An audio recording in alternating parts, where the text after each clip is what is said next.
you're clearly infatuated with the idea of the USA, but what you call the national security state is, in effect, the very opposite of the liberal ideals of the Constitution. Could one summarize your views on the USA by saying that it's a great idea and a dreadful reality? What, the Constitution? No, the country. Oh, the country. It's a great idea. The country is not monolithic, and the country is constantly metamorphosing into new things. Used to be one of our great strengths. As soon as we did something deeply stupid, like prohibiting alcohol for several years, overnight we've undone it and started off on another tack. Probably just as stupid, but anyway. But it looks... We're quick changes. Yeah, but it looks more and more like a giant on feet of clay, given the kind of deficit spending that's been going on for quite some time. I mean, if the USA goes bankrupt, which is a possibility... Of course it is. What do you think happens then? Well, I think I see an optimistic outcome, because it's only through bankruptcy, as you put it, or collapse in the economy, which is a politer way of putting it, everything goes back to square one. We drop the empire. The global empire costs us, I think it's officially about $400 billion a year, but we've spent, I think, something like $13 trillion last time they looked on maintaining this vast military apparatus and control over every corner of the earth. And it's done us no good. We haven't made any money out of it, which is the usual thing that America wants to do, which is quite correct. Why else bother with the world? But we talk about democracy. We don't have one, you know, and we've never had one. And the Founding Fathers did not want one. I've said this to some journalists here in Norway. What do you mean you don't have a democracy? I said, did you never look at the Constitution? No. Well, when cousin Gore went up against Mr. Bush before the Supreme Court, Gore's lawyers said, you know, along with everything else that's wrong here, the stolen election and so on, there's something like 40,000 Floridian votes that were cast by the people of Florida that are sitting there that have never been counted, not recounted, never counted. They're sitting there. And that means that something like 40,000 people who voted for president in good faith, their vote will never be registered. Scalia, who is a real Puccini hero, Satan.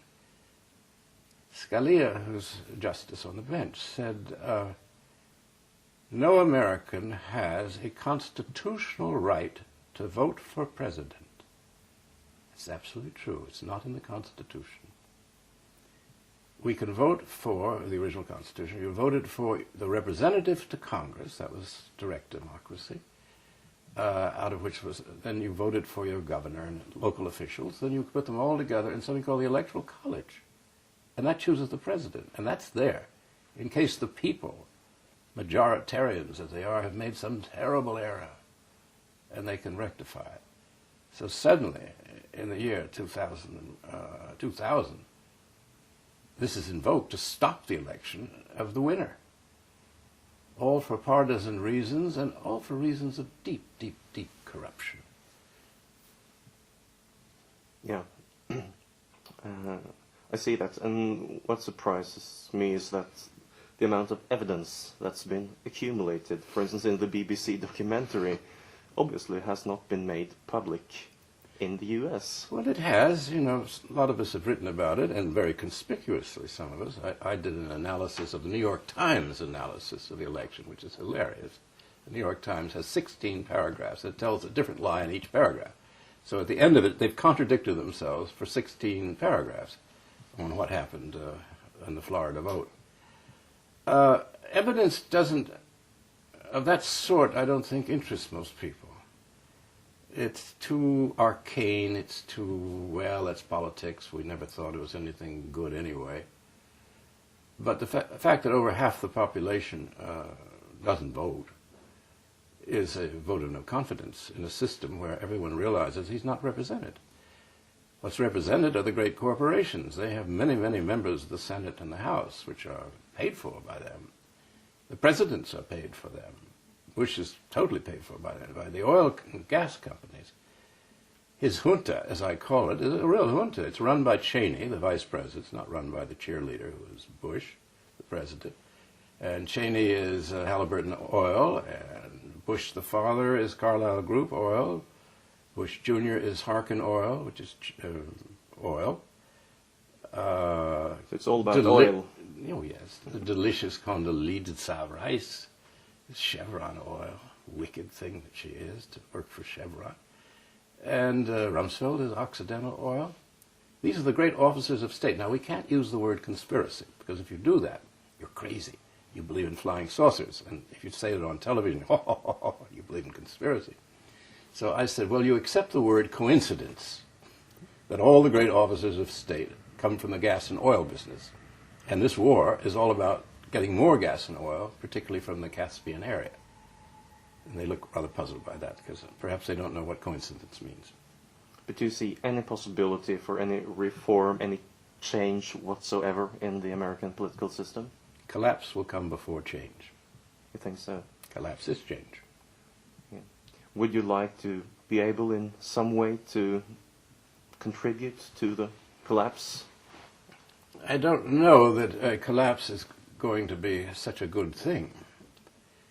It means change will take place, but it's horrendous. I mean, it's like having a couple of arms cut off for cancer, and you won't be able to use your hands again.